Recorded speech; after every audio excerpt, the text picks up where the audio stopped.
This is blending stuff of Brustro.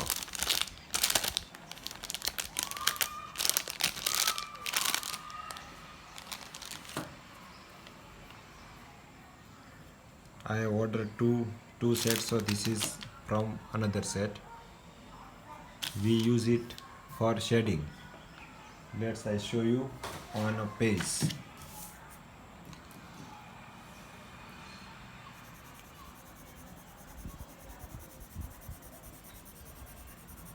This is used for shading purpose. You can use it like this, so it will blend easily and become even.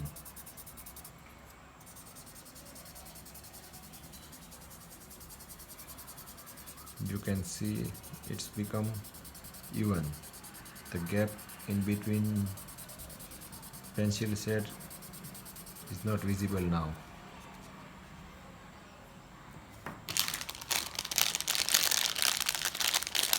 You can use